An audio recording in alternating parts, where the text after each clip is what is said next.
Slang use ചെയ്ത് അനായാസമാകും. അങ്ങേറ്റം ട്രിവാൻഡ്രം മുതൽ കാസർഗോഡ് വരെ വളരെ സരളമാകും.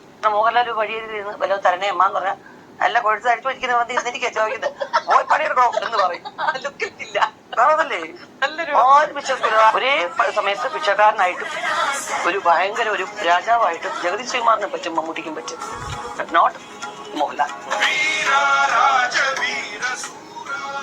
സുഹൃത്തുക്കളെ, ഞാനിങ്ങനെയൊക്കെ പറയുമ്പോൾ നിങ്ങൾ വിചാരിക്കും ഞാനത് സ്വാഭാവികമായിട്ടും പറയുന്ന കാര്യമാണ്. മമ്മൂക്കയെക്കുറിച്ച് മാത്രമുള്ള നിങ്ങൾ ഇമ്മാതിരി വർത്തമാനങ്ങളൊക്കെ പറയുന്നത്, വേറെ ആരെക്കുറിച്ചും പറയാറില്ല. ശരിയാണ്, ഞാൻ ഒരു ആടൻ്റെ മമ്മൂക്ക ഫാനാണ്, ഒരു സംശയം. ഇനി പാത്ത അങ്ങോട്ട് പറഞ്ഞുതരാം. അഭിനയിക്കുന്ന നമ്മുടെ മലയാളത്തിലെ 2 പേരാണ് പേഴ്സണലി എനിക്ക് ഭയങ്കര ഇഷ്ടമുള്ളത്. ഒന്ന് മമ്മൂട്ടിയാണ്, 2 അത് ഫഹദ് ഫാസിലാണ്. നിങ്ങൾക്ക് ആർക്കെങ്കിലും വ്യത്യസ്തമായ അഭിപ്രായം ഉണ്ടെങ്കിൽ ഒന്ന് കമൻറ്റ് ചെയ്യണേ.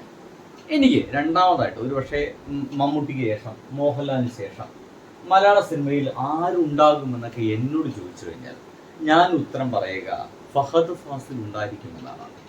ഫഹദ് ഫാസിലായിരിക്കും മിക്കവാറും മലയാള സിനിമയെ മുന്നോട്ട് നയിക്കുന്ന ആളുകളിൽ ഒരാളെന്ന് ഞാൻ തീർച്ചയായിട്ടും വിശ്വസിക്കുന്നുണ്ട്. ഒപ്പം തന്നെ അയാളൊരു അപ്രമാദിത്യം നേടുമെന്നൊന്നല്ല. എന്നാൽ അതേസമയം ഒരു പക്ഷേ മമ്മൂട്ടിയെ പോലെ മോഹൻലാലിനെ പോലെ ഒരു 2 ആളുകൾ ഇങ്ങനെ മലയാള സിനിമ ഭരിക്കുന്ന രീതിയിലേക്കൊന്നും ഫഹദ് ഫാസിൽ എത്തില്ല എന്നും എനിക്ക് തോന്നുന്നുണ്ട്. എന്നാൽ ഒരു മോസ്റ്റ് വാല്യുബിൾ ആയിട്ടുള്ള ആ സിനിമ ഇറങ്ങിക്കഴിഞ്ഞാൽ ആളുകൾ വലിയ പ്രൊമോഷനൊന്നും കൂടാതെ തന്നെ മമ്മൂട്ടിയുടെ സിനിമയ്ക്ക് കയറുന്ന പോലെ, മമ്മൂട്ടിയുടെ സിനിമയ്ക്ക് വലിയ പ്രൊമോഷനൊന്നും വേണ്ട, ആളുകൾ കയറും. അങ്ങനെ കയറുന്ന പോലെ തന്നെ ആളുകൾ പോയി കാണാൻ സാധ്യതയുള്ള സിനിമയായിട്ടാണ് എനിക്ക് ഇതിനെ തോന്നിപ്പോകുന്നത്. ഈ ഒരു മനുഷ്യനെ തോന്നിപ്പോകുന്നത്. ഇവിടെ പറയുന്നത് മമ്മൂട്ടിയുടെ ചില വേഷങ്ങളെ കുറിച്ചിട്ടാണ് പറയുന്നത്. ഉർവശിയാണ്, മലയാളം കണ്ട ഒരു അതിഗംഭീര നടിയാണ് ഉർവശി, ഒരു സംശയമില്ല. നമ്മൾ മഞ്ജു വാര്യരെയൊക്കെ ലേഡി സൂപ്പർ സ്റ്റാർ എന്നൊക്കെ വിളിക്കുന്നില്ലേ, അതൊക്കെ വേസ്റ്റ് പരിപാടിയാണ്. മഞ്ജു വാര്യരുടെ സൗന്ദര്യം കണ്ടുകൊണ്ടോ അവർ ആ ഡയറ്റിംഗ് പ്ലാനായിട്ട് നടക്കുന്നതുകൊണ്ടൊക്കെ ആയിരിക്കും ആളുകൾ ഇങ്ങനെ അവരെ പോയിട്ട് ലേഡി സൂപ്പർ സ്റ്റാർ എന്നൊക്കെ വിളിക്കുന്നത്. അത് ശരിയല്ല എന്നാണ് എൻ്റെ അഭിപ്രായം. എൻ്റെ അഭിപ്രായത്തിൽ ലേഡി സൂപ്പർ സ്റ്റാർ അത് ഉർവശിയാണ്, ഒരു സംശയമില്ല. എത്ര കാലം മുമ്പ് അഭിനയം തുടങ്ങിയെന്നറിയാം, എപ്പോഴും നമ്മുടെ ലൈം ലൈറ്റിൽ ആ ഒരു ആളുണ്ട്. അഭിനയം എന്നൊക്കെ പഠിച്ചു കഴിഞ്ഞാൽ അവന് നോക്കണം. എന്തായാലും ഉർവശി പറയുന്നൊരു അഭിപ്രായമാണ് മോഹൻലാലിനെ കുറിച്ചും മമ്മൂട്ടിയെ കുറിച്ചും. മമ്മൂട്ടിക്ക് ഏത് വേഷവും ചെയ്യാൻ കഴിയും. അദ്ദേഹം പറയുന്നുണ്ട് പിച്ചക്കാരൻ്റെ അഭിനയിക്കുന്ന തൊട്ടടുത്ത് ഒരു സിനിമയിൽ ഒരുപക്ഷെ IAS ഓഫീസറായിട്ടും ഒരു സ്റ്റൈലിഷ് ആയിട്ടുള്ള ഒരു മനുഷ്യനായിട്ട് ഒരുപക്ഷെ മമ്മൂട്ടി അഭിനയിച്ചിരിക്കും. പിച്ചക്കാരനായിക്കോട്ടെ, ഏത് തരം ലീനിയൽ ജോബ് ചെയ്യുന്ന ആളുകളായിക്കോട്ടെ, അത്തരം ഒരു ആളുകളായിട്ടൊക്കെ അഭിനയിക്കാൻ മമ്മൂട്ടിക്ക് കഴിയുമെന്നുള്ളതാണ്. ഉദാഹരണത്തിന് നിങ്ങൾ മുമ്പിലേക്ക് കാണിച്ചു വയ്ക്കുക, കറുത്ത പക്ഷികൾ എന്ന് പറയുന്ന സിനിമയുണ്ട്. കറുത്ത പക്ഷികൾ കണ്ടിട്ടില്ലെങ്കിൽ ആ സിനിമ ഒന്ന് കാണണം കേട്ടോ. ഒരു തമിഴ്നാട്ടുകാരനായിട്ടാണ് അയാൾ നമ്മുടെ നാട്ടിൽ ഈ അയൺ ബോക്സ് വെച്ചിട്ട് തുണിയെല്ലാം തേച്ച് കൊടുക്കാൻ വേണ്ടി നടക്കുന്ന ആളുകളുണ്ട്, അയൺ ചെയ്ത് കൊടുക്കാൻ നടക്കുന്ന ആളുകൾ. ചില തമിഴരൊക്കെ ചേർന്ന് ഒരു ഉന്തുവണ്ടിയുമായിട്ട്, അങ്ങനെ ഉന്തുവണ്ടിയുമായിട്ട് നടക്കുന്ന ഒരാളായിട്ടാണ് നമ്മുടെ ഇതിൽ മമ്മൂക്ക അഭിനയിക്കുന്നത്. കറുത്ത പക്ഷികൾ എന്നാണ് ആ ഒരു സിനിമയുടെ പേര്. അത് ഗംഭീരമായിട്ടുള്ള സിനിമയാണ്, ടച്ചിങ് ആയിട്ടുള്ള സിനിമയാണ്. നോക്കൂ സുഹൃത്തുക്കളെ, നിങ്ങൾക്ക് ആ ആദ്യം മുതൽ അവസാനം വരെ മമ്മൂട്ടി എന്ന് പറയുന്ന മനുഷ്യൻ നിങ്ങൾക്ക് കാണാൻ കഴിയില്ല എന്ന് മാത്രമല്ല, ഒരു അസൽ തമിഴിനെ നിങ്ങൾക്ക് അവിടെ കാണാൻ കഴിയും. മലയാളം പഠിച്ച് ഏകദേശം മലയാളം തമിഴും കൂട്ടി സംസാരിക്കുന്ന ഒരു തമിഴനെ നമുക്ക് അവിടെ ഈസി ആയിട്ട് കണ്ടെത്താൻ സാധിക്കുന്നതാണ്. അതാണ് മമ്മൂട്ടിയുടെ പ്രത്യേകത. അത് അദ്ദേഹത്തിൻ്റെ ഒരു അഭിനയം കൊണ്ട് മാത്രം കിട്ടിയ സംഗതിയാണ്. അദ്ദേഹം ഒരു മെത്തേഡ് ആക്ടർ എന്നൊക്കെ പറയും. അത് ഏത് വേഷമാണ് ചെയ്യുന്നത് അതായി മാറും. എന്നാൽ അതേസമയം മോഹൻലാലിന് പലപ്പോഴും സാധിക്കാറില്ല. മോഹൻലാൽ ഇനിയിപ്പോൾ തമിഴിൻ്റെ വേഷം ചെയ്തു കഴിഞ്ഞാലും ആ ഒരു 60 ഡിഗ്രി ചെരിവ് അവിടെ ഉണ്ടായിരിക്കും. ഒരു IAS വേഷം ചെയ്തു കഴിഞ്ഞാലും ഒരു 60 ഡിഗ്രി ചെരിവില്ലേ, അതവിടെ കെടുക്കുന്നുണ്ടായിരിക്കും. അദ്ദേഹത്തിൻ്റെ സ്റ്റൈലുകളൊന്നും മാറാൻ സാധ്യതയില്ല.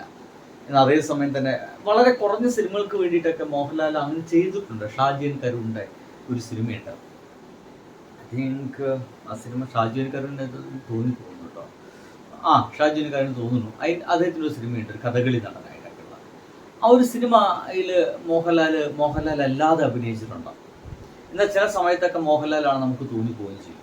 അത് ഈ അനായാസിൻ്റെ കാര്യങ്ങളൊക്കെ ചെയ്ത് തീർത്ത് പോകുന്ന ഒരാളാണ് മമ്മൂട്ടി. അതല്ല, മമ്മൂട്ടി അതിനുവേണ്ടി സ്ട്രെയിൻ ചെയ്യും. ആ ഒരു കഥാപാത്രമാവാൻ വേണ്ടിയിട്ട് എന്തൊക്കെയാണ് തൻ്റെ ബോഡിയിലും തൻ്റെ ശരീരഭാഷയിലും തൻ്റെ ഭാഷയിലും എന്തൊക്കെ വ്യത്യാസം നടത്തണമെന്നൊക്കെ ഇദ്ദേഹം കൃത്യമായിട്ട് നോക്കും. ഈവൻ ഒരു പുത്തൻ ഭാഷയിലാണ് സിനിമ എടുക്കാൻ പോകുന്നതെങ്കിൽ ആ ഭാഷയുടെ സ്ലാങ് എങ്ങനെയാണെന്ന് അദ്ദേഹം ആ ഭാഷ സംസാരിക്കുന്ന ആളുകളെ വിളിച്ച് സംസാരിച്ച് അത് മനസ്സിലാക്കി എടുക്കാൻ ശ്രമിക്കുന്നതാണ്. ചില വാക്കുകളും മറ്റുമായിരിക്കും ചിലപ്പോൾ വ്യത്യസ്തങ്ങൾ വരിക. അത് മനസ്സിലാക്കാൻ ശ്രമിക്കുന്നു എന്നിടത്താണ് മമ്മൂട്ടി വ്യത്യസ്തനാവുന്നത്. എന്നാൽ അതേസമയം തന്നെ മോഹൻലാൽ അങ്ങനത്തെ ഒരു ശ്രമമൊന്നും നടത്താറില്ല. ഒരു ഈസി വാക്ക് ഓവർ എന്നൊക്കെ പറയുന്ന മാതിരി അദ്ദേഹം ഈസി ആയിട്ട് ഇങ്ങനെ കടന്നു പോകും.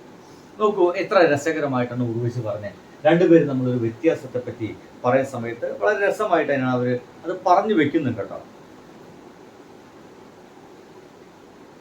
യൂസ് ചെയ്ത് അനായാസമാകും. അത് അദ്ദേഹത്തിന് ഒരു അങ്ങേറ്റം ട്രിവാൻഡ്രം മുതൽ കാസർഗോഡ് വരെ വളരെ സരളമാണ്.